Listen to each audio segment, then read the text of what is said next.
پروردگار بحروں بر، پروردگار بحروں بر۔ اعوذ باللہ من الشیطان الرجیم، بسم اللہ الرحمن الرحیم۔ ان اللہ وملائکتہ یصلون علی النبی یا ایہا الذین آمنوا صلوا علیہ وسلموا تسلیما۔ اللہم صلی علی سیدنا و نبینا و شفیعنا و مولانا محمد وعلی آل محمد وبارک وسلم۔ محترم خواتین و حضرات، السلام علیکم۔ پیام صبح کے ساتھ ایک بار پھر حاضر، میں ہوں آپ کا میزبان انیق احمد۔ پیام صبح میں الحمدللہ ثم الحمدللہ ہم پیر، منگل، بدھ اور جمعرات ان 4 دنوں میں آپ اور ہم جانتے ہیں کہ قرآن کریم کی مختلف آیات پر اپنے عہد کے جید علماء سے ہم سیکھتے ہیں کہ قرآن کریم کیا فرما رہا ہے، کیا ہے درس ہدایت اور کیا ہے نور جو ہمیں قرآن کریم سے مل رہا ہے۔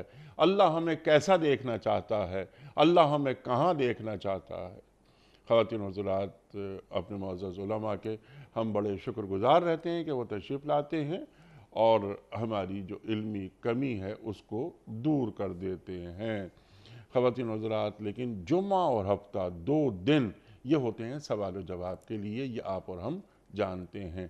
ان 2 دنوں میں ہم کیا کرتے ہیں کہ ہم آپ کی جانب سے آئے ہوئے سوالات کو یکجا کرتے ہیں اور پھر پیش کرتے ہیں اپنے ملک کے ایک ممتاز مفتی صاحب کی خدمت میں۔ ان سے حاصل کرتے ہیں اپنے لیے رہنمائی، کیونکہ ہمارا اور آپ کا ایمان ہے کہ انفس و آفاق کا، اس کائنات کا کوئی ایک مسئلہ بھی ایسا نہیں کہ جس کا حل ہمارا دین پیش نہ کرتا ہو۔ ہمارا دین مکمل دین ہے۔ الیوم اکملت لکم دینکم واتممت علیکم نعمتی وردیت لکم الاسلام دینا، اللہ قرآن کریم میں فرما رہا ہے۔ آج ہم جس معزز مہمان سے سیکھیں گے، ایک دنیا کو انہوں نے قریب سے دیکھا، آج کے حالات و واقعات پر گہری نظر، آج کے مسائل سے بخوبی آگاہ، اور ان کا حل آپ عطا فرماتے ہیں قرآن و سنت کی روشنی میں۔ فارغ التحصیل ہیں آپ دارالعلوم کراچی سے۔ تشریف فرما ہے محترم مفتی ارشاد احمد اعجاز صاحب۔ خواتین و حضرات، مفتی ارشاد احمد اعجاز صاحب کو خوش آمدید کہتے ہیں اور پروگرام کا آغاز اللہ تعالیٰ کے بابرکت نام سے سورہ بقرہ اور آیت نمبر 30۔ اعوذ باللہ من الشیطان الرجیم، بسم اللہ الرحمن الرحیم۔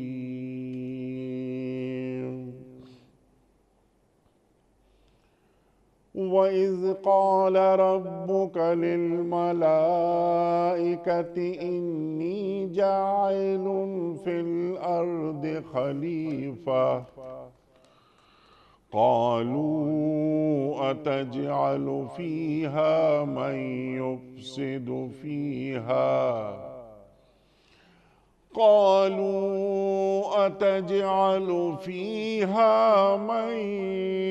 يُفْسِدُ فِيهَا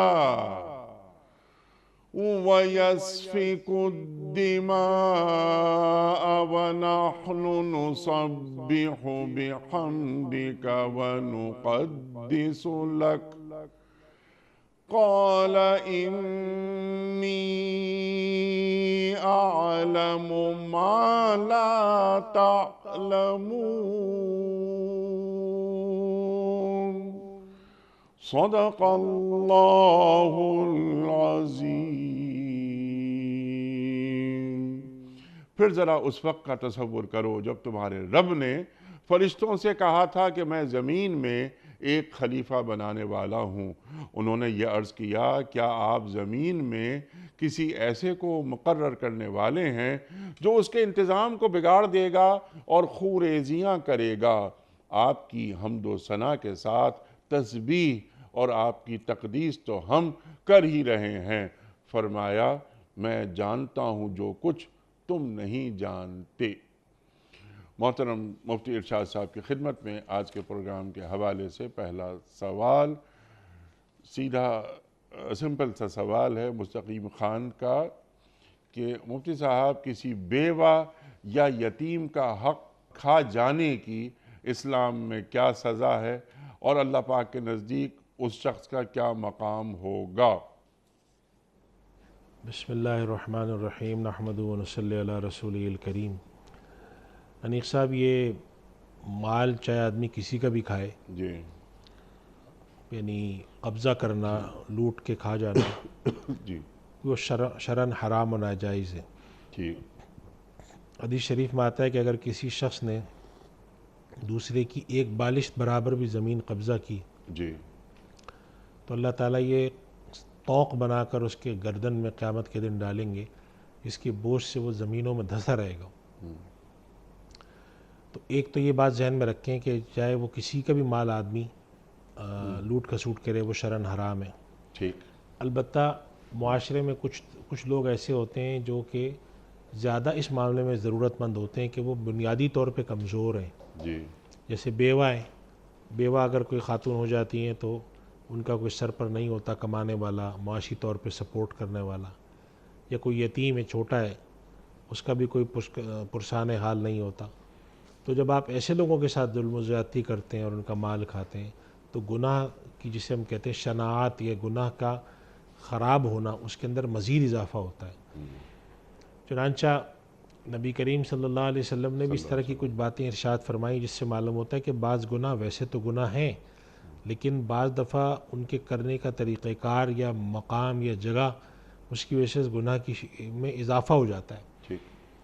جیسے ایک عام سی بات ہے کہ ہم جب مسجد میں بیٹھے ہوں تو کہتے ہیں جی مسجد میں گالیاں دینا منع ہے، تو گالیاں تو مسجد کے باہر بھی منع ہے دینا، لیکن جب آپ مسجد میں بیٹھ کے دے رہے ہوتے ہیں اس کا مطلب ہے کہ آپ کے اندر جو بے حرمتی کا عنصر ہے یا آپ لاپرواہی ہے وہ حد سے زیادہ ہے کہ آپ مسجد میں بیٹھ کر بھی یہ الٹی سیدھی حرکتیں کر رہے ہیں۔ تو اب اگر کوئی شخص یتیم کا مال کھاتا ہے، بیوہ کا مال کھاتا ہے، اور عام طور پہ وراثت کے جھگڑوں میں یہ بہت ہوتا ہے، وراثت کے جھگڑوں میں ہوتا ہے، لوگ قتل و غارت گری بھی اس کے لیے کرتے ہیں، تو ان لوگوں کو سمجھنا چاہیے کہ یتیم کا مال کھانے کے بارے میں تو قرآن کریم نے صاف فرما دیا، جو یتیموں کا مال ناحق طریقے سے کھاتے ہیں وہ اپنے پیٹ میں جہنم کی آگ بھر رہے ہیں۔ ٹھیک۔ انما یاکلون فی بطونہم نارا، اور جہنم میں داخل ہوں گے۔ تو اگر دنیا میں آپ نے کسی کا حق مارا ہے اور وہ یتیم ہے یا بیوہ ہے تو آپ سمجھے کہ آپ نے اپنے لیے جہنم کی آنکھ خریدی ہے۔ اللہ اور جہنم کی آنکھ خریدنے کا مطلب یہ ہے کہ آپ ایک لقمہ نہیں کھا رہے، پیٹ میں جہنم کی آنکھ بھر رہے ہیں۔ اور قرآن کریم میں نے مشرکین مکہ کی ایک خاص بات کی طرف اشارہ فرمایا ہے جو کہ اگرچہ ان کے ساتھ ان کے طرز عمل کے پر بیان کی گئی، لیکن وہ ایک عمومی انسانی رویہ ہے جس کے بارے میں اللہ سبحانہ و تعالیٰ فرماتے ہیں اولئک الذین اشتروا الضلالۃ بالہدی والعذاب بالمغفرہ، کہ یہ وہ لوگ ہیں جنہوں نے ہدایت کے بدلے میں گمراہی خرید اور مغفرت کے بدلے میں عذاب خریدا۔ آگے اللہ تعالیٰ بڑا عجیب جملہ فرماتے فما اصبرہم علی النار، یہ جہنم کی آگ کے پر کتنے صبر کرنے والے استقلال سے بیٹھے ہوئے۔ معلوم یہ ہوتا ہے اس سے کہ بعض گناہ ایسے ہیں کہ انسان وقتی جذبے کے تحت کر لیتا ہے، بعض گناہ جن کا تسلسل ہے۔ اب ایک آدمی یتیم کا مال کھایا ہوا ہے، بیوہ کا مال کھایا ہوا ہے، وراثت کی تقسیم نہیں کر رہے اور آرام سے بیٹھے ہوئے، تو انسان کو حیرانی ہوتی ہے، دل میں آتا ہے کہ یہ تو خالصتاً جہنم کی آگ اپنے پیٹ میں بھرنے کے مترادف ہے۔ اللہ تعالیٰ قرآن میں فرما چکے ہیں اور اس شخص پہ کوئی اثر ہی نہیں ہوتا کہ دنیا کی چند ٹکڑوں کی خاطر، تھوڑے دن کی راحت اور آرام کی خاطر دوسرے کا مال دبائے بیٹھے۔ اور میں انیق صاحب یہ بات اس لیے بھی کروں گا کہ میں چونکہ مسئلے مسائل سے کا تعلق ہے میرا خیال ہے کہ میرے پاس ہفتے میں یا 10 دن میں ایک دفعہ یہ مسئلہ ضرور آتا ہے کہ وراثت کا مسئلہ ہے، اس میں لڑائی ہو گئی ہے، وہ ایک آدمی بھائی کو حصہ نہیں دے رہا، بہن کو حصہ نہیں دے رہا، بیوہ کو حصہ نہیں مل رہا، کوئی نہ کوئی جنگ و جدال چل رہا ہوتا ہے۔ میں اکثر جب لوگوں کو تلقین کرتا ہوں میں کہتا ہوں ایک تو یہ ہے کہ آپ اپنا کوئی حق تو حاصل کر ہی رہے ہیں، وہ تو ٹھیک ہے، لیکن ساتھ یہ بھی سوچیں کہ بھائی اگر آپ کسی کا حق دبائے بیٹھے ہیں تو آپ کر کیا رہے ہیں اصل میں؟ یعنی آپ دراصل حق نہیں دبا رہے اس کا، آپ اپنے پیٹ میں جہنم کی آگ بھر رہے ہیں، اپنے نامہ اعمال میں گناہوں کا ایک پورا بوجھ شامل کر رہے ہیں۔ تو ایک معقول انسان کا یہ رویہ نہیں ہونا چاہیے۔ اور پھر حیرانی اس پہ ہوتی ہے کہ بعض لوگ دیندار ہیں، نماز پڑھتے ہیں، زکوٰۃ دیتے ہیں، حج اور عمرہ کرتے ہیں، معاشرے میں ان کا ایک مقام ہے کہ بڑے اچھے لوگ ہیں، لیکن جب آپ ان کی تقسیم دیکھیں جا کر، مالی معاملات دیکھیں تو بڑے عجیب و غریب ملتے ہیں۔ تو اس بارے میں ہمیں بہت احتیاط کرنی چاہیے، اور خاص طور پہ کہ بیوہ کا معاملہ ہے، بیوہ کا مال ہے، یتیم کا مال ہے، کسی اور کا مال ہے، اس کے اندر احتیاط کرنی چاہیے کہ ہم اپنے لیے بلا وجہ میں جہنم کیوں خریدتے ہیں؟ ٹھیک، اپنے لیے اپنے آپ کو اللہ اور اس کے رسول صلی اللہ علیہ وسلم کی طرف سے جو ہمیں وعیدیں ہیں، جو ہمیں تنبیہ کی گئی ہیں، اس کا اپنے آپ کو مورد کیوں بناتے ہیں؟ ٹھیک، اس کے بارے میں ہونا چاہیے، اور اس بارے میں بیٹھ کر ایک دوسرے کے ساتھ مذاکرہ کرنا چاہیے کہ بھائی کسی کا حق لے کر دنیا سے جانا، جی، یہ اس سے کہیں مشکل ہے کہ انسان دنیا سے ہلکا پھلکا جائے۔ اللہ کے نبی صلی اللہ علیہ وسلم نے دنیا سے ہلکے پھلکے جانے والے لوگوں کو پسند کیا ہے، تاجر کو بھی پسند کیا ہے۔ آپ صلی اللہ علیہ وسلم فرماتے ہیں کہ اللہ تعالیٰ اس آدمی کو تر و تازہ رکھے جو کہ ہلکا پھلکا ہے، کسی کے ساتھ لین دین کرتا ہے، کوئی لڑائی جھگڑا نہیں، کوئی بدمزگی نہیں، کسی کا حق نہیں مارتا۔ تو یہ رویہ رکھیں تو اس سے انشاءاللہ یہ معاملات اس سے بہتر ہو جائیں گے۔ سبحان اللہ، سبحان اللہ۔ اگلا سوال آپ کی خدمت میں ہے، محمد اصغر صاحب کا ہے ملتان سے۔ وہ آپ سے یہ پوچھ رہے ہیں کہ دوران گفتگو پروگراموں میں کئی مرتبہ آپ حضرات نے سد ذرائع کے بارے میں گفتگو فرمائی۔ سد ذرائع یہ لفظ استعمال کرتے رہے آپ۔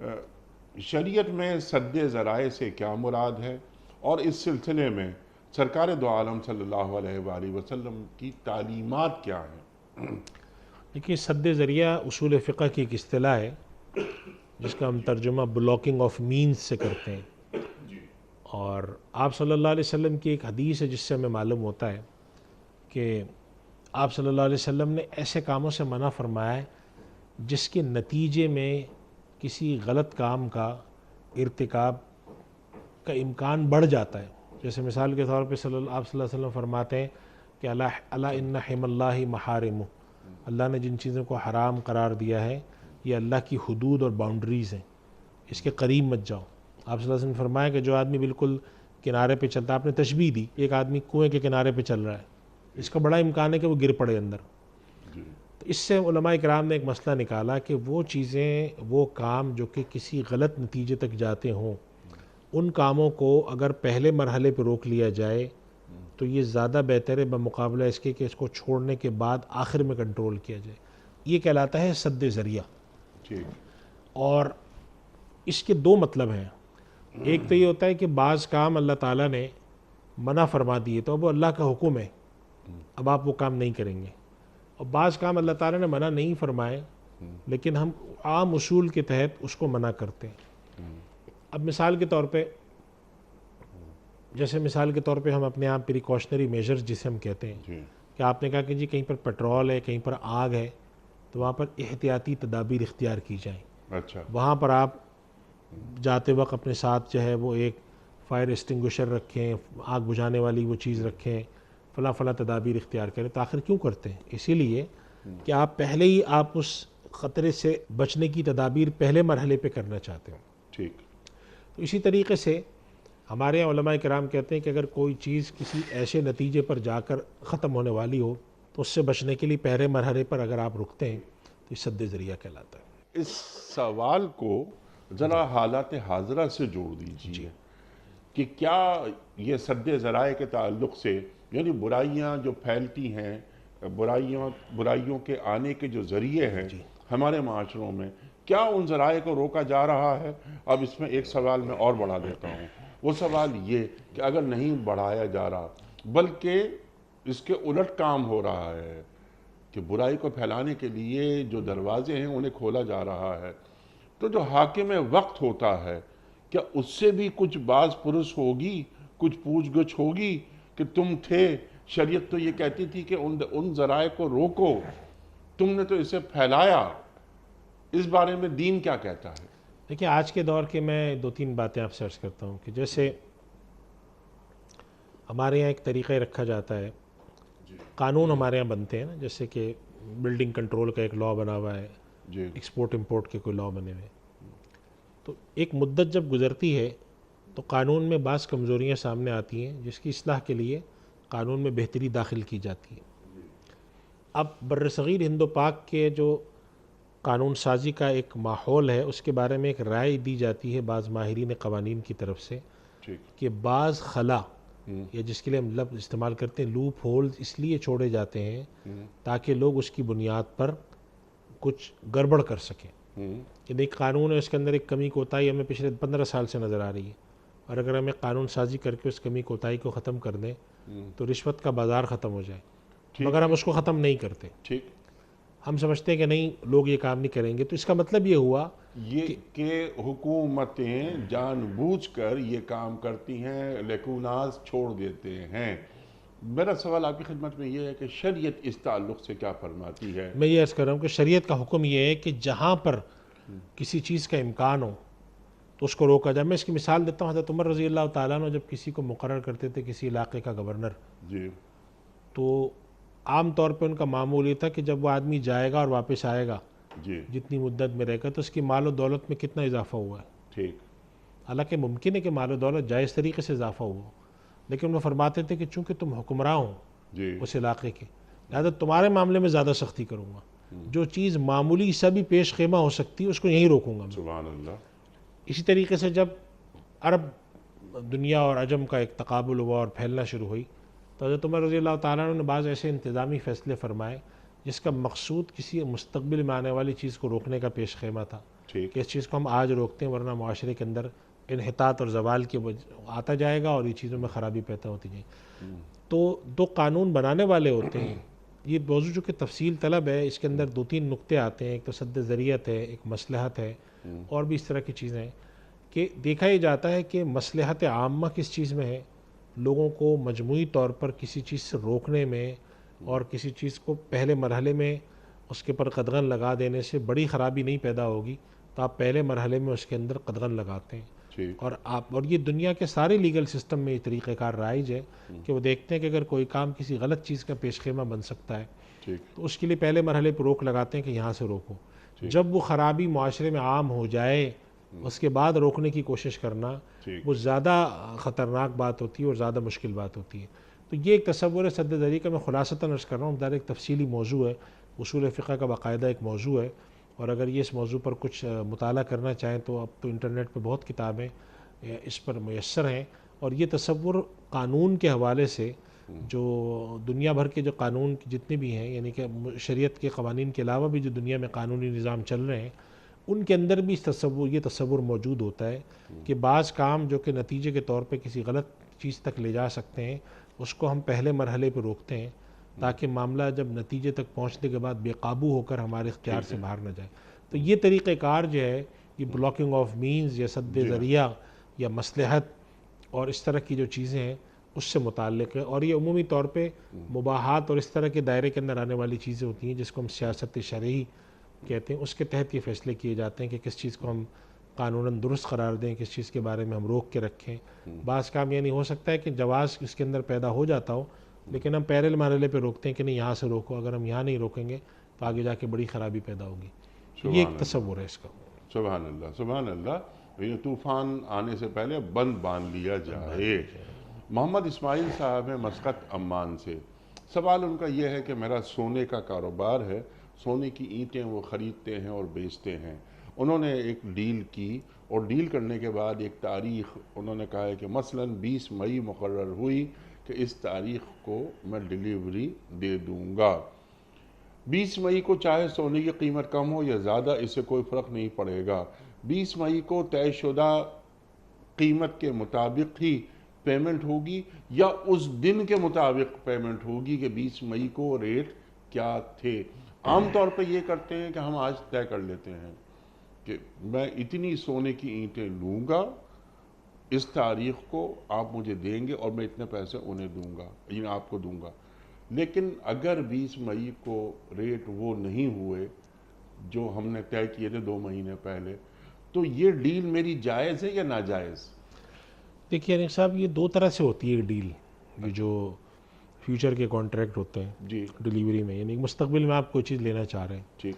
اس کے سودے 2 طرح سے ہوتے ہیں. ایک تو یہ ہوتا ہے کہ آپ آج کے دن ایک سودا طے کر لیتے ہیں ٹھیک. اور آپ یہ کہتے ہیں کہ مجھے مستقبل میں یہ چیز چاہیے، آج آپ اس کی قیمت طے کر لیں. ٹھیک. تو تو انہوں نے قیمت طے کر لی کہ جی یہ 50,000 روپے کی چیز ہے. ٹھیک آپ نے کہا ٹھیک ہے میں 50,000 آپ کو پے کر رہا ہوں اور میں 1 مہینے بعد آپ سے میں چیز لے لوں گا. ٹھیک اب وہ 1 مہینے بعد 50,000 کی ہو، 55 کی ہو، 45 کی ہو، آپ کو لینے کا بالکل جائز حق بنتا ہے. ٹھیک دوسری صورت یہ ہوتی ہے کہ آپ آج بیٹھ کر ان سے ایک کمٹمنٹ کرتے ہیں، سودا نہیں کرتے. آپ کہتے ہیں کہ یہ میں آپ سے 50,000 روپے کی چیز 1 مہینے بعد لوں گا اور جو بھی ریٹ ہوگا آپ لگا لیجئے گا اس دن کا، لیکن آج آپ ہماری اس ڈیل کو انڈرسٹینڈنگ کی لیول پر لاک کریں. اچھا اس کی وجہ کیا ہوتی ہے اس کی مثال میں دیتا ہوں آپ کو. کنویں میں سے آپ نے کروڈ آئل نکالنا ہے، تیل. اب تیل نکالنے کا سودا اگر 2 مہینے پہلے نہ ہو تو تیل نکل ہی نہیں سکتا. تو تیل نکالنے والی کمپنی نے 2 مہینے پہلے مختلف سودے کرنے شروع کیا. آپ کو کتنا تیل چاہیے؟ کسی نے کہا جی مجھے 1 لاکھ بیرل، کسی نے کہا 2 لاکھ بیرل. تو جب ان کے پاس جو پرچیزڈ کوانٹٹی ہے، جو مقدار ہے، جب وہ لاک ہو جاتی ہے جی اس کے لحاظ سے پھر وہ اس کے اندر جو ہے تیل آئل ایکسپلوریشن کرنے کے بعد پھر اس میں سے تیل نکال رہے ہوتے ہیں وہ. اچھا ہوتا کیا ہے کہ پہلے مرحلے پر آپ کا سودا نہیں ہوتا. پہلے مرحلے پر آپ کی ایک انڈرسٹینڈنگ ہوتی ہے کہ میں آپ کو یہ آرڈر کر رہا ہوں اور یہ مال میں آپ سے اٹھاؤں گا. ٹھیک لیکن سودا اس دن ہوتا ہے جس دن ڈیلیوری ہے. ٹھیک تو اس دن اگر قیمت کا فرق طے کر رہے ہیں پھر تو شرن درست ہے. اچھا لیکن اگر آپ کا سودا پہلے ہو گیا، ہاں سودا ہو گیا، آپ نے پیسے دے دیے اور آپ نے کہا جب میں ڈیلیوری لوں گا اگر قیمت کم ہوئی تو میں پیسے آپ کو واپس کروں گا، قیمت زیادہ ہوئی تو آپ مجھے دیں گے، تو یہ طریقہ ٹھیک نہیں ہے. اچھا کیونکہ جب ایک دفعہ سودا ہو گیا وہ جائز ہے. وہ جائز ہے طریقہ، لیکن اچھا. اگر ایک دفعہ سودا ہو گیا ٹھیک تو پھر قیمت کا فرق ہو یا کم ہو یا زیادہ ہو آپ نے چیز وہی اسی پیسے میں لینی. آج بھی جیسے مثال کے طور پہ آج آپ چلے جائیں سونار کے پاس اور جا کر آپ کہیں کہ مجھے ایک یہ سیٹ بنوانا ہے، مثال کے طور پہ ایک لاکٹ کا سیٹ ہے جس کے ساتھ 2 آپ کے اس کے اندر بندے ایک لاکٹ ہے. انہوں نے کہا جی آج کی قیمت کے لحاظ سے آپ کو پڑے گا 1,15,000 کا، اتنے گرام کا ہوگا. آپ نے کہا ٹھیک ہے. انہوں نے کہا 20 دن میں ملے گا. اب جب آپ 20 دن بعد لینے گئے تو اس دن سونے کی قیمت جس دن آپ نے سونا خریدا تھا اس کے مقابلے میں 3,000 روپے زیادہ ہے، 3,000 پر گرام زیادہ ہے، اور آپ کا تقریباً کوئی 7-8 گرام کا ہے تو تقریباً 25-26 ہزار کا فرق ہے. لیکن وہ اسی پیسے میں آپ کو سودا دینے کے پابند ہے کیونکہ سودا وہ پہلے لاک کر چکے ہیں. ٹھیک ہے. لیکن اگر آپ نے سودا اس طرح سے نہیں کیا ہے اور آپ نے ان سے جا کر کہا ہے کہ میں سودا لاک میں کروں گا جس دن ڈیلیوری لوں گا، صرف آپ کو میں ایک آرڈر دینے آیا ہوں کہ فلاں دن میں مال لینے آؤں گا آپ سے، ٹھیک اور اس نے کہا ٹھیک ہے آپ مال لینے آ جائیے گا، میرے پاس اس دن میں اویلیبل رکھوں گا. تو اب جب آپ اس دن لینے پہنچے آپ نے کہا دیکھیں میں نے ایک آرڈر لکھوایا تھا آپ سے کہ میں آ کر آپ سے خریدوں گا، تو آپ کے پاس یہ کوانٹٹی ہے؟ انہوں نے کہا بالکل ہے اور یہ قیمت ہے. تو یہ طریقہ بھی شرعاً درست ہے. لیکن اگر آپ پہلے سودا کر چکے ہوں اور بعد میں جا کے اس کی ایڈجسٹمنٹ کریں تو سودا کرنے کے بعد یہ ایڈجسٹمنٹ نہیں ہونی چاہیے. اور اگر آپ سودا نہیں ایڈجسٹمنٹ کرنا چاہتے ہیں تو پہلے مرحلے پر آپ سودا نہ کریں، صرف ایک جسے ہم کہتے ہیں انڈرسٹینڈنگ ڈیولپ کریں، جسے ہم کوٹیشن کہہ دیتے ہیں، یا آپ اس کو کہہ دیتے ہیں کہ ایک آرڈر کو آپ نے اس معنی میں پلیس کیا ہے کہ میں فلاں دن آ کر یہ آپ سے سودا کروں گا. تو یہ دونوں طریقے مارکیٹ میں رائج ہیں. لہٰذا اگر ان کو اپنی کسی خاص صورتحال کے بارے میں پوچھنا ہے تو اس کی تفصیل لکھ کے کسی ادارے میں بھیجیں. میں نے صرف ایک اصولی بات آپ کو خدمت میں. سبحان اللہ، کلیئر ہو گئی بات، واضح بالکل. سیدہ سیما صاحبہ، سوال ان کا یہ ہے کہ مفتی صاحب اگر کوئی ہمیں بہت دکھ دے، ہمارا بہت نقصان کر دے اور ہم اسے پھر بھی اللہ پاک کے لیے معاف کر دیں تو ایسی صورت میں اللہ پاک اپنے اس معاف کر دینے والے بندے کو کیا اجر عطا فرمائے گا؟ اللہ تعالیٰ نے قرآن کریم میں بےعینی اسی بات کا جواب دیا. اچھا. اللہ تعالیٰ فرماتے ہیں کہ وَجَزَاءُ سَیِّئَةٍ سَیِّئَةٌ مِثْلُهَا، اگر کوئی تمہارے ساتھ برائی کرے تو اس کا بدلہ یہ کہ اسی کے بقدر برائی کر دو. ٹھیک، اجازت ہے، اجازت ہے، کوئی تکلیف ہے. فَمَنْ عَفَا وَأَصْلَحَ فَأَجْرُهُ عَلَى اللَّهِ، اللہ. اور اگر کوئی معاف کر دے اور اس کے بعد صحیح بھی رہے، یعنی معاف تو کر دیا اور تکلیفیں پہنچا رہا ہے وہ نہیں، اللہ معاف کر دیا اللہ کے لیے معاف کر دیا تو پھر اللہ تعالیٰ نے اس کا اجر بیان نہیں کیا. ٹھیک. اجرہ علی اللہ، اللہ پر اجر ہے. اب ہمارے یہاں مفسرین نے اور محدثین نے، چونکہ حدیث میں بھی ایسی بات چیزیں آتی ہیں نا، جیسے رمضان کے روزے کے بارے میں آتا ہے کہ الصوم لی وانا اجزی بھی، تو یا انما یوفی الصابرون اجرهم بغیر حساب. تو مفسرین نے اس موضوع پر کلام کیا ہے کہ جہاں اللہ تعالیٰ فرماتے ہیں کہ بغیر حساب کے اجر ملے گا، یا اللہ تعالیٰ فرماتے ہیں کہ اس کا اجر مجھ پر ہے، تو اس کا اجر کتنا ہے؟ جی. تو وہ کہتے ہیں کہ ایک بڑے بادشاہ سے جو بھی توقع کی جا سکتی اس کے مقابلے میں وہ اس سے کہیں بڑھ کر ہے. یعنی کہ مثال کے طور پہ آپ نے سوچا کہ اس آدمی نے میرا 1 کروڑ کا نقصان کیا ہے تو مجھے اللہ تعالیٰ 10 کروڑ دیں گے. لیکن ہو سکتا ہے کہ آپ کو وہاں پہ 1000 ارب روپے مل جائیں، یا ایسی چیز مل جائے کہ بعض روایت میں آتا ہے کہ جب کوئی آدمی کسی کا بدلہ دنیا میں ہوگا اور اللہ تعالیٰ قیامت میں تصفیہ کرائیں گے تو اللہ کی طرف سے ہوگا کہ اس شخص نے تمہارے ساتھ زیادتی کی تھی، اس کے بدلے میں تمہیں یہ مل جائے تو کم ہے، تو وہ کہے کہ یا اللہ یہ تو میں نے سوچا ہی نہیں تھا۔ ایسا بھی ہو سکتا ہے، تو اس وجہ سے فَأَجْرُهُ عَلَى اللَّهِ قرآن کریم خود کہہ رہا ہے، تو اس سے مراد یہ ہے کہ اللہ نے اس کو بیان نہیں کیا، اور جب بیان اللہ کوئی چیز کو نہیں کر رہا، یعنی کہ جیسے آپ کہ والد اگر آپ سے کہتے ہیں کہ بیٹا تم نے آج میرا دل خوش کیا ہے، تم آنا آج رات کو میں تمہیں ایک بہت شاندار چیز دوں گا، تو اب آپ ان سے کہیں کہ نہیں آپ بتائیں کیا چیز دیں گے، تو یہ نہیں ہوتا، آپ کہتے ہیں کہ بھائی پتہ نہیں کیا دیں گے۔ اب جب دینے والی ذات خدا کی ہو، خزائن السماوات والارض، اس دنیا کے لیے اللہ تعالیٰ فرماتے ہیں کہ آسمانوں اور زمینوں کے خزانے خدا کے پاس ہیں، اور آخرت کے لیے تو خیر ہے ہی بات اور، تو پھر اس کا مطلب ہے کہ وہ اجر اللہ بے حساب دے گا، انسانی ذہن سے، انسانی گنتی سے، انسانی تصور سے ماورا ہے۔ تو یہ قرآن کریم کی صاف آیت ہے، وَمَنْ عَفَا وَأَصْلَحَ فَأَجْرُهُ عَلَى اللَّهِ، تو اس کے مطابق رکھنا چاہیے کہ اگر آپ نے اللہ کے لیے کسی کی غلطی کو معاف کر دیا اور آپ جانتے تھے، تو اسی طریقے سے حدیث میں آتا ہے کہ اگر کوئی شخص کسی کا کوئی غلطی کو معاف کر دیتا ہے، حالانکہ وہ اس پہ قادر تھا کہ اس کا انتقام لے یا بدلہ لے سکتا تھا، تو اس کے لیے بھی ایسے الفاظ آتے ہیں کہ بے حساب اجر ہے۔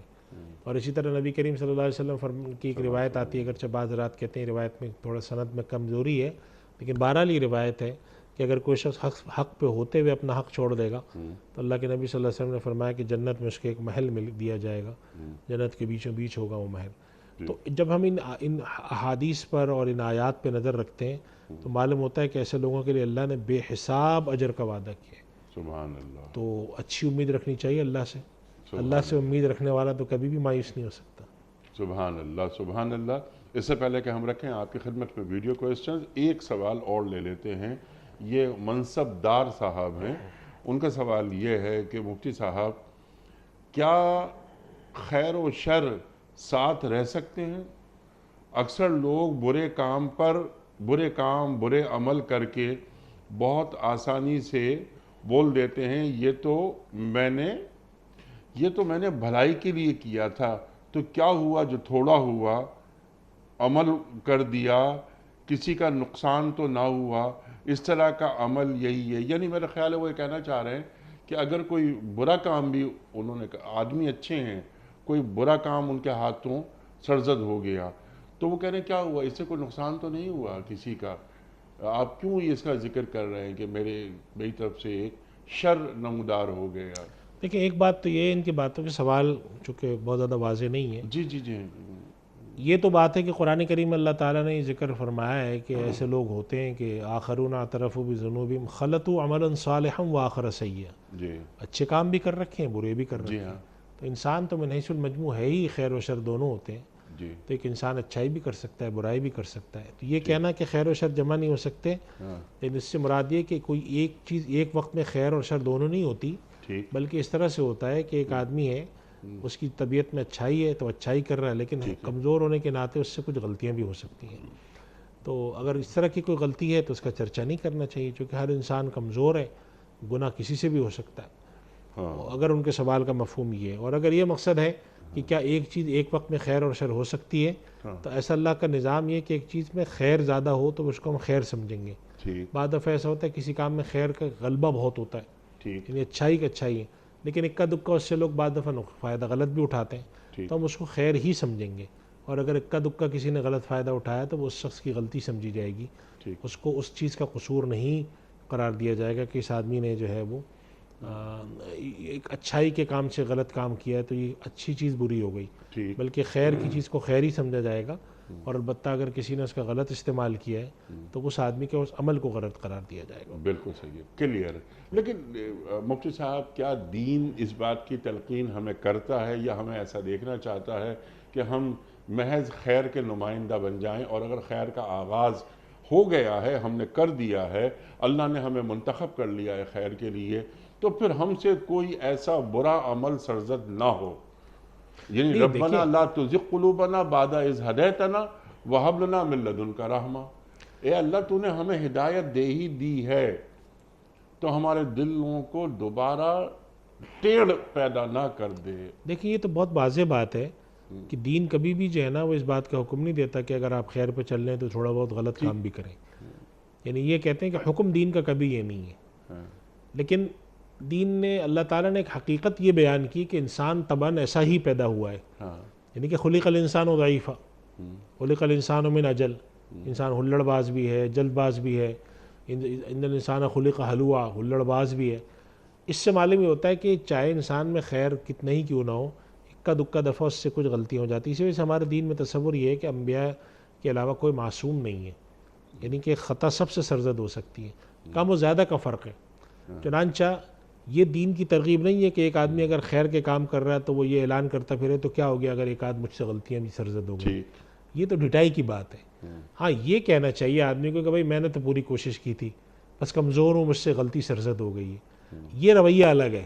اور یہ کہنا کہ بھائی اتنے میں نے نیک کام کیے، دو چار اگر ایسے کام بھی کر دیے تو کیا ہوا، یہ ایک الگ ہے. تو جری رویہ جو ہوتا ہے یا جسے ہم کہتے ہیں کہ بغاوت والا انداز، وہ تو نہیں ہونا چاہیے.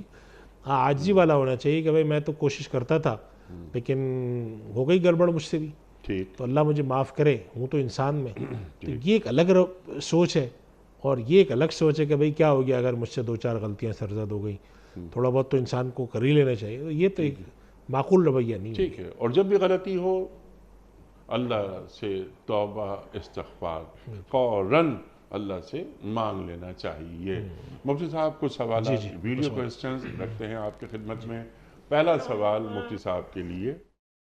السلام علیکم مفتی صاحب، میرا سوال یہ ہے کہ ایسا ضعیف شخص جس کے لیے حج پر جانا ممکن نہیں ہے، وہ صاحب استطاعت بھی ہے، تو کیا وہ اپنا حج کسی اور شخص سے کروا سکتا ہے جبکہ اس شخص نے اپنا حج ادا نہ کیا ہو؟ ان کا غالباً سوال ہے کہ اگر ایک شخص صاحب استطاعت ہے اور اب حج پہ جانے کی ان کی جسمانی طور پہ صحت اجازت نہیں دیتی، یعنی خود حج نہیں کر سکتے، تو وہ کسی اور شخص سے اپنا حج کروا سکتے ہیں. اس کو ہم حج بدل کہتے ہیں. اور اس کا طریقہ ہوتا ہے کہ کسی کو وہ منتخب کر کے ان کے سارے اخراجات وہ اپنے طور پہ ادا کریں، اور وہ ایسا شخص ہے جو پہلے حج کر چکا ہو اپنا فرض حج، ایسے شخص کو بھیجیں اور وہ جا کے ان کی طرف سے نیت کر کے یہ کرے کہ میں ان کی طرف سے یہ حج ادا کر رہا ہوں. تو یہ جانے آنے کے اخراجات اور جو وہاں رہیں گے وہ سارے اخراجات انصاف کی طرف سے ہوں گے. اچھا. اور وہ آدمی نیت کرے گا ان کی طرف سے، تو پھر ان کا حج ادا ہو سکتا ہے. تو یہ کہلاتا ہے حج بدل. ٹھیک. اور ہمارے یہاں حج بدل ہم کبھی کبھی اس کو بھی کہہ دیتے ہیں کہ ہم کسی کو ثواب پہنچانے کے لیے حج کرتے ہیں. وہ حج بدل نہیں ہوتا، وہ ایصال ثواب کے لیے ہوتا ہے. جیسے کسی نے اپنے والدین کے لیے یا کسی کے لیے حج کر دیا کہ میں چاہتا ہوں میں اپنے والد کے لیے حج کر دوں، وہ حج بدل نہیں. حج بدل کی شرط یہ کہ وہ آدمی صاحب استطاعت ہو، اس پر حج فرض ہوا ہو، اور اب وہ کسی وجہ سے جسمانی عذر کی وجہ سے خود حج کرنے نہ جا سکتا ہو، تو وہ کسی اور شخص کو پیسے دے کر حج کروائے، اپنی جیب سے اپنے پاس سے پیسے دے کر حج کروائے کہ تم جاؤ میری طرف سے میرے لیے حج کر کے آؤ. یہ حج بدل کہلاتا ہے. یہ شرعاً درست ہے، اس کا پورا طریقہ شرعاً درست ہے. لیکن جس کو بھجوا رہا ہے یہ شخص حج بدل کے لیے، اگر وہ صاحب استطاعت ہے تو تب بھی حج بدل وہ کر سکتا ہے؟ اور کیا جس شخص کو بھجوایا جا رہا ہے اس کا پہلے سے حج بہتر یہ ہے کہ اس کا حج فرض ادا ہو چکا ہو. اچھا. کیونکہ اگر اس کا حج فرض ادا نہیں ہوا وہ خود چلا جاتا ہے. بہتر یہی ہے کہ اس نے حج فرض اپنا ادا کر لیا ہو. اچھا. اور بعد میں وہ نفلی حج کے طور پر اگر جا رہا ہو، ٹھیک ہے، یعنی اب اس کا حج ادا ہو چکا ہے، وہ پھر چاہتا ہے میں حج پہ جاؤں، تو پھر وہ حج بدل کرنے جا سکتا ہے. ٹھیک ہے. اور وہ خواہ استطاعت رکھتا ہو یا نہیں رکھتا، اس سے فرق نہیں پڑتا کیونکہ وہ حج بدل کر رہا ہے. حج بدل کر. ٹھیک ہے مفتی صاحب. اگلا سوال آپ کی خدمت میں. میرا مفتی صاحب سے سوال ہے کہ اللہ تعالیٰ کو ہر چیز کا پہلے سے علم ہے، اگر پہلے سے علم ہے تو پھر انسان کے لیے آزمائش کس چیز کی؟ اللہ اکبر، اللہ اکبر. بتائیے. خلق الموت والحیات لیبلوکم ایکم احسن عملا. میں اس کے بارے میں 2-3 باتیں عرض کرتا ہوں. سوال ذرا لمبا ہے جی اور تھوڑا سا یہ دقیق سوال بھی ہے. جی. دیکھیں یہ بات ذہن میں رکھیں کہ اللہ تعالیٰ خالق و مالک ہے. ٹھیک. تو جب سے اس نے اللہ نے دنیا بنائی ہے اور جب تک دنیا رہے گی وہ سب اللہ کے علم میں. ٹھیک. ہم یہ نہیں سمجھ سکتے کہ اللہ ہماری طرح ہے کہ اس کو پتہ ہی نہیں ہوتا کہ اگلے آنے والی کل میں کیا ہو رہا ہے. ٹھیک. پیدا بھی اسی نے کرنا ہے، موت بھی اسی نے دینی ہے، قیامت تک جو حالات ہیں وہ سب خدا کے علم میں. خدا کے علم سے کوئی چیز باہر نہیں ہے. قرآن کریم میں خود اللہ فرما چکے ہیں کہ ان اللہ قد احاط بکل شیء علما، اللہ ہر چیز کو علم کے ذریعے محیط ہے۔ اب یہاں پر ایک سوال یہ پیدا ہوتا ہے کہ ایک اللہ تعالیٰ نے ایک شخص کو بھیجا، وہ پیدا ہوا، بچہ تھا، وہ بڑا ہوا، جوان ہوا، پھر اس کے بعد اس نے اچھے برے سارے کام کیے، بہت ہی برے کام کیے، پھر وہ مر گیا۔ تو جب اللہ کو پتہ ہے کہ یہ آدمی پیدا ہوگا، اچھا برا سب کچھ ہوگا، تو پھر آخر امتحان کیسا ہے؟ تو اس کا جواب یہ کہ دو باتیں ہمیں ذہن میں رکھنی چاہیے۔ پہلی بات تو یہ کہ ہم انسان ہونے کے ناطے یہ تصور نہیں کر سکتے ہیں کہ کوئی چیز ہمارے اختیار سے باہر ہو۔ اللہ تعالیٰ نے اپنے یہاں دو چیزیں رکھی ہیں، اور وہ رکھا ہے اللہ کی مشیت اور اللہ کی رضا۔ قرآن کریم اللہ تعالیٰ فرماتے ہیں ان تکفروا فإن اللہ غنی عنکم، اگر تم ناشکری کرو تو اللہ تم سے بے نیاز ہے، ولا یرضی لعبادہ الکفر، لیکن وہ ناشکری کو پسند نہیں کرتا۔ سبحان اللہ۔ یعنی اللہ تعالیٰ نے اختیار انسان کو دے کے بھیجا۔ اس کی ایک چھوٹی سی مثال ہمارے یہاں دی جاتی ہے وہ سمجھنے کے لیے بات، کہ ایک استاد ہیں جنہوں نے ایک موضوع پڑھایا، اس کے بعد طلباء سے کہا اب تم بیٹھ کر یہ پرچہ حل کرو، اور تمہیں 3 گھنٹے دیے جاتے ہیں۔ اب استاد دیکھ رہے ہوتے ہیں کہ یہ طالب علم بعض دفعہ جب ہمارے یہاں ہوتا ہے کہ ہم امتحان ہال میں بیٹھے ہوں اور ہمارے جو ممتحن استاد ہیں آتے ہیں راؤنڈ پر آتے ہیں، تو پیپر بھی دیکھتے ہوئے جاتے ہیں کہ کون کیا لکھ رہا ہے۔ تو ان کی نظر پڑی، ان کو نظر آیا کہ آدمی سوال نمبر، یہ جو طالب علم سوال نمبر 2 کا جواب لکھ رہا ہے یہ غلط لکھ رہا ہے، لیکن وہ اس وقت کچھ نہیں کہتے، حالانکہ چاہیں تو پکڑ کے باہر نکالنے کلاس سے کہ نکلو باہر، تم کیا الٹا سیدھا لکھ رہے ہو۔ لیکن چونکہ انہوں نے ایک مہلت دی ہوتی ہے، چنانچہ وہ کہتے ہیں کہ بھائی اس مہلت کے اندر رہتے ہوئے تمہیں جو کرنا ہے کرو، میں اس وقت تمہیں جزا سزا کا معاملہ نہیں کروں گا، لیکن جب یہ ختم ہو جائے گا وقت، اس کے بعد پھر میں تمہارا اس کے پر میں ایک فیصلہ کروں گا۔ تو انسان کے اپنے یہاں بھی امتحان کا تصور موجود ہے۔ تو خدا کے امتحان کا تصور ہے کہ اللہ تعالیٰ نے انسان کو پیدا کیا، اس کو اختیار دیا، اور اختیار دیا، عقل دی، فیصلے کی طاقت دی، اچھائی برائی سب سمجھائی، اور اس کے بعد کہا اب تم جاؤ، اب اگر تم اچھائی چھوڑ کے برائی کرتے ہو تو ہم تم سے پوچھیں گے، لیبلوکم ایکم احسن عملا۔ تو اس طرح کا امتحان ہے یہ۔ اب آپ اس میں یہ سوال پوچھیں کہ اللہ تعالیٰ کیا انسان کے لیے ممکن ہے کہ وہ کوئی غلط کام اللہ کی رضا، اللہ کی مشیت کے بغیر کرے؟ تو ظاہر سی بات ہے کہ اس کائنات کا تو پتہ بھی اللہ کی مشیت کے بغیر نہیں ہل سکتا۔ لیکن سوال یہاں پہ یہ نہیں ہے کہ اللہ کی مشیت کے بغیر انسان کام کر سکتا ہے نہیں کر سکتا، سوال اصل یہاں پہ یہ بنتا ہے اللہ نے اختیار کتنا دیا ہے۔ تو انسانوں کو جو اختیار دیا اس میں بارے میں کہا ہم سوال پوچھیں گے، جانوروں سے سوال نہیں ہوگا، اس لیے کہ ان کے پاس نہ وہ عقل ہے، نہ وہ علم ہے، نہ وہ اختیار ہے، انسان کے پاس ہے۔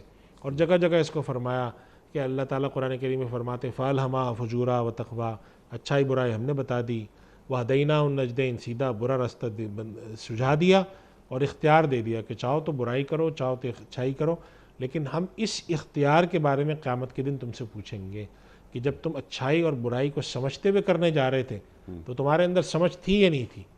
اگر تھی تو زیادہ اچھی چیز کی طرف تم میں سے کون گیا؟ لیبلوکم ایکم احسن عملا، اس کو ہم اجر دے دیں گے۔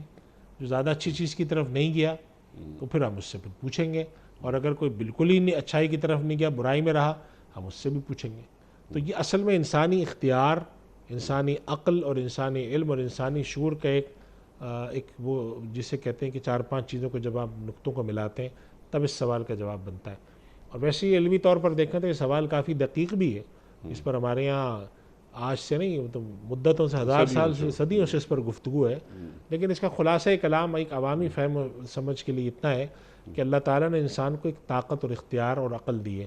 اسی وجہ سے آپ نے مشہور مسئلہ سنا ہوگا کہ جس آدمی کی عقل نہیں ہے، مجنون ہے، وہ مکلف نہیں، اس سے اللہ تعالیٰ قیامت میں نہیں پوچھیں گے، اس لیے کہ اس بیچارے میں شعور نہیں ہے۔ جانور سے قیامت میں نہیں پوچھا جائے گا، انسان سے پوچھا جائے گا اچھائی برائی کی سمجھ تھی؟ تمہیں معلوم تھا تم یہ کام کر رہے ہو غلط ہے؟ تمہیں معلوم تھا کہ تم یہ کام اپنے نفسانی خواہش اور جذبے کے تحت کر رہے ہو؟ تمہاری عقل تمہیں بتا رہی ہے کہ یہ غلط ہے، پھر بھی کیے جا رہے ہو، تو تم نے اپنے آپ کو قابو میں کیوں نہیں رکھا؟ ٹھیک ہے، تو اللہ تعالیٰ نے یہ ایک دنیا بنائی ہے جہاں پہ ہم نے ہدایت دی اور اس کام کے لیے اپنے رسول بھیجے، اللہ اکبر، لیکن تم نے انہیں درخور اتنا سمجھائی نہیں، خواہشات کو اپنا معبود بنا لیا۔ اب دونوں راستے جیسے آپ نے فرمایا ہدیناہ النجدین، بتا دیے یہ خیر ہے، یہ شر ہے، یہ حق ہے، یہ باطل ہے، اما شاکرا و اما کفورا۔ بلکہ اگر آپ کو میں ایک جملہ بولوں، اجازت ہو آپ کی، سر کہ 2 باتیں کی اللہ تعالیٰ نے، ایک تو انبیاء کرام بھیجے راستہ دکھانے والے، جی، اور ایک اور بات ہے جس کی طرف سورۃ الشمس میں اشارہ فرمایا کہ فالہمہا فجورا و تقوا دل میں بھی بٹھا دیا جی الہام کر دیا کہ انسان من اللہ حیث اکبر۔ المجموع خیر اور شر کی شناخت رکھنے والا پیدا کیا اللہ اور ساتھ ہدایت بھی دے دی. ٹھیک اب جب ہدایت بھی مل گئی اور دل کے اندر اچھائی برائی بھی ڈال دی، ٹھیک اب اس کے باوجود جب تم کر رہے ہو غلط کام ٹھیک صرف اپنے خواہشات کے تحت، یعنی کہ ایک آدمی چوری کر رہا ہے، ایک آدمی لٹیرا ہے، ایک آدمی لوگوں کے حق مار کے بیٹھا ہوا ہے، اس کو نہیں پتہ میں کیا کر رہا ہوں، خوب پتہ ہے، ٹھیک ہے لیکن کیا ہے اس نے سوچا کہ اس کام میں بڑا مزہ ہے، اسے پیسے آتے ہیں، وسائل آتے ہیں، تو پھر اللہ تعالیٰ اس دن یہ سوال پوچھے گا کہ تب تم یہ کام کر رہے تھے تمہیں پتہ تھا، ٹھیک تم ظلم کر رہے ہو، تم لوگوں کا حق مار رہے ہو، تم خدا کے حق کو پامال کر رہے ہو، پتہ تھا. ٹھیک اب اس کا کیا جواب ہوگا؟ جواب یہ تو نہیں دے سکتا وہ کہ نہیں پتہ تھا مجھے. اللہ تعالیٰ کہیں گے پتہ تھا.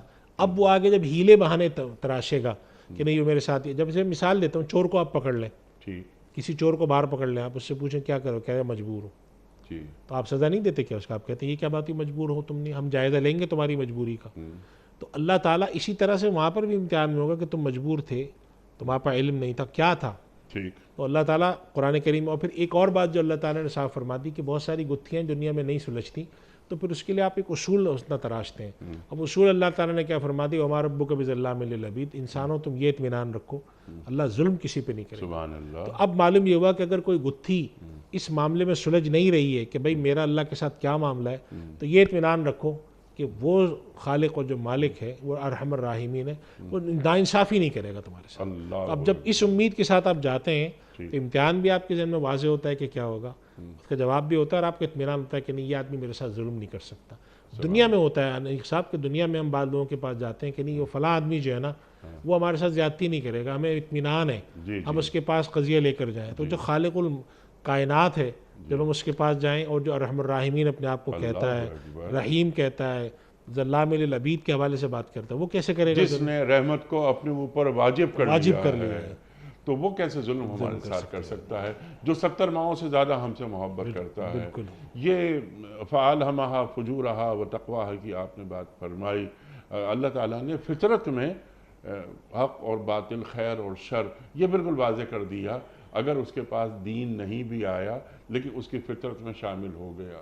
لیکن وَنَفْسٍ وَمَا سَوَّاهَا، اللہ نے کتنی خوبصورتی کے ساتھ، اللہ اکبر. کسی اور جگہ اللہ کیا فرما رہا ہے کہ خلقت بِأَيْدِيَكُمْ، کہ میں نے اپنے دونوں ہاتھوں سے بنایا ہے اس انسان کو. لیکن خیر اللہ تعالیٰ انہی آیات کے ذیل میں ایک اور آیت جو بہت بڑی آیت ہے، جو قرآن کریم میں کئی جگہ یہ مضمون آیا، قد افلح من زکاہا، کامیابی، اصول بتا دیے کہ کامیابی اس نے پائی جس نے تزکیہ کیا، اپنے آپ کو پاک کر لیا. اپنے آپ کو پاک کر لینا فالہمہا فجورہا و تقواہا کے ذیل میں کسے کہتے ہیں پاکیزگی؟ دیکھیے انیس صاحب، یہ جو انبیاء کرام تعلیم دیتے ہیں آ کر، وہ یہ کہتے ہیں کہ انسان کے اندر خواہش ہے، ٹھیک، اور انسان میں مختلف کچھ امیدیں، تمنائیں اور رغبتیں ہیں، ٹھیک، غصہ ہے، شہوت ہے، لالچ ہے، سب کچھ ہے. اب جب انسان معاشرے میں حرکت کرتا ہے تو یہ تقاضے اس کا کو دھکیلتے ہیں کہ رشوت لو، پیسہ مارو، کون تمہیں دیکھ رہا ہے، یہ کر لو، وہ کر لو. اب اللہ تعالیٰ کیا فرماتے ہیں، وَنَفْسٍ وَمَا سَوَّاهَا، جس نے اپنے نفس کو پاک کیا کہ نہیں، اگر ایک کام غلط ہے تو تنہائی میں بھی غلط ہے، سب کے سامنے بھی غلط ہے. کوئی پکڑنے والا ہو تو بھی غلط ہے، نہ پکڑنے والا ہو تو بھی غلط ہے. تو اب اس کا مطلب ہے کہ اس نے اپنے نفس کو اتنا پاکیزہ کیا ہے کہ اب وہ خواہشات کے تحت اپنے آپ کو گرفتار کرا کے غلط کام پر نہیں جاتا. عموماً اکا دکا ہو جاتی انسان ہے. اگر اس کا نفس ایسا ہے تو وہ قرآن کریم میں ایک اور جگہ فرمایا نا کہ یوم لا ینفع مال ولا بنون، کہ قیامت کے دن نہ مال کام آئے گا نہ اولاد، الا من اتى اللہ بقلب سلیم، جو پاکیزہ دل لے کر آئے گا. اللہ تعالیٰ دیکھیں گے اس کے دل میں خیر تھی، یہ کوشش کرتا تھا اچھائی کروں، برائی نہ کروں. موقع آ رہے ہیں گناہ کے، نہیں کر رہا گناہ، موقع آتا ہے حرام کمانے کا، نہیں کماتا. ہم نے دیکھے ایسے لوگ، ہم نے آپ نے دیکھے ہیں، موقع آتا تھا کہتے تھے نہیں بھائی یہ نہیں کریں گے، اس لیے نہیں کریں گے کہ اللہ ناراض ہے. یہ مطلب ہے کہ وَنَفْسٍ وَمَا سَوَّاهَا، کہ آپ نے اپنے نفس کو اتنا پاکیزہ کر لیا. اور یہ چیز انیق صاحب ہمارے یہاں جو غیر مذہبی معاشرے کہلاتے ہیں ان کے یہاں بھی ایک تربیت میں ایک حصہ سمجھا جاتا ہے کہ انسان کی تربیت ایسی کر دو کہ وہ شر کی طرف آمادہ نہ ہو. اس کی تربیت یعنی تنہائی میں کبھی بھی موقع ملے اس کو کہ نہیں بھائی یہ کام میں نہیں کروں گا، یہ بس اللہ کو نہیں پسند ہے.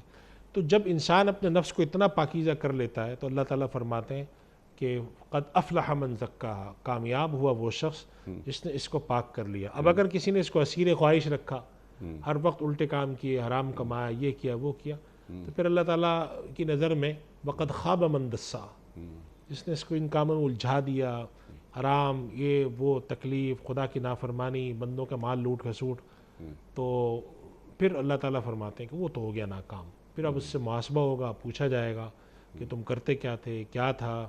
تو یہ بات ذہن میں رکھنی چاہیے کہ انسان کا جو اختیار ہے اس سے باہر اللہ نہیں پوچھے گا، لا یکلف اللہ نفسا الا وسعہا، اختیار کے اندر رہ کے پوچھے گا، اور وہاں پر عذر خواہی جو ہوگی نا اس کی حقیقت معلوم ہوگی کہ وہاں پہ انسان تو اپنے لیے بڑے عذر تراشتا رہتا ہے نا، بل انسان والا نفسی، میں یہ مجبور ہوں، میرا یہ ہے، میرا وہ ہے، فلاں ہے۔ وہاں پر اللہ تعالیٰ اس کے سامنے اس کو آئینہ دکھائیں گے کہ نہیں، مجبور تم اتنے تھے، اس سے آگے تمہاری خواہش تھی، اس سے آگے تمہاری نفسانی ضرورتیں تھیں جس کو تم نے مجبوری کا پردہ پہنا کے کیے چلے گئے یہ کام، تو یہاں تک تمہاری مجبوری کو میں مانتا ہوں، اس سے آگے نہیں، اس سے آگے تمہیں سزا ملے گی۔ اور یہ بے عینی وہی بات ہے، دیکھیں عدالت میں ایک شخص حاضر ہوا، چوری کے جرم میں پکڑا گیا، جج صاحب نے تحقیق کی، معلومات کرائیں تو پتہ چلا یہ آدمی واقعی مجبور ہے، اس کے گھر میں فاقہ تھا، تو وہ جج صاحب کہتے ہیں نہیں، اس کو اب چور کی سزا مت دو۔ لیکن ایک آدمی نے کہا جی میں مجبور تھا، تحقیقات کرائی گئی، معلوم ہے کوئی مجبور نہیں تھا، گھر میں بھی کھانے کو موجود ہے، سب کچھ ہے، صرف تعیش پرستی کے لیے اس کے پاس پیسے کی کمی تھی۔ تو دنیا کی عدالت بھی اس کو پکڑ کے کہتی کہ نہیں، تم جو مجبوری کی بات کر رہے ہو اس سے آگے نہیں تھی مجبوری تمہاری۔ تو اللہ کے پاس جب حاضر ہوں گے، جو کہ عالم الغیب و شہادہ ہے، جو کہ انسانی نفس کو انسان سے زیادہ جانتا ہے، الا یعلم من خلق، الا یعلم من خلق وهو علیم بذات الصدور، تو وہ ساری چیزیں نکال کے سامنے رکھ دے گا کہ انسان یہ تمہاری عقل تھی، یہ تمہاری مجبوری تھی، اور یہ تمہارا اختیار تھا، سبحان اور اللہ، اس کے اندر یہ ہے تمہارا نامہ اعمال، یہ نام اعمال ہے۔ اب تمہارے ساتھ ہم کیا کریں؟ اب اگر تمہاری زندگی مجموعی خیر ہے یا تمہاری طرف رجوع تھا تو یغفر لمن یشاء و یعذب من ٹھیک ہے، وہ اللہ تعالیٰ جس کو چاہے بخش دے، جس کو چاہے عذاب دے، لیکن یہ طریقہ کار ہے، تمہیں اس پر عمل کرنا ہے۔ اور یہ آخرت میں جو جواب دہی، مفتی صاحب، یہی تقوی کی جڑ ہے۔ بالکل، سبحان اللہ، سبحان اللہ۔ آپ کا بڑا ممنون مفتی صاحب، آپ تشریف لائے۔ خواتین و حضرات، وقت کا مکمل ہوا ہمارے آج کے پروگرام کا۔ پیام صبح کا اختتام ہوتا ہے روزانہ ایک قول پر، اور وہ قول ہوتا ہے صاحب نہج البلاغہ امیر المومنین حضرت علی مرتضیٰ کرم اللہ وجہہ کا۔ آپ فرماتے ہیں کہ معاف کرنے میں جلدی کرنا بلند مرتبہ لوگوں کا اخلاق ہے۔ معاف کرنے میں جلدی کرنا بلند مرتبہ لوگوں کا اخلاق ہے۔ سبحان اللہ، سبحان اللہ۔ اپنے میزبان انیق احمد کو کل تک کے لیے اجازت دیجیے، خدا حافظ۔ پروردگار بحروں پر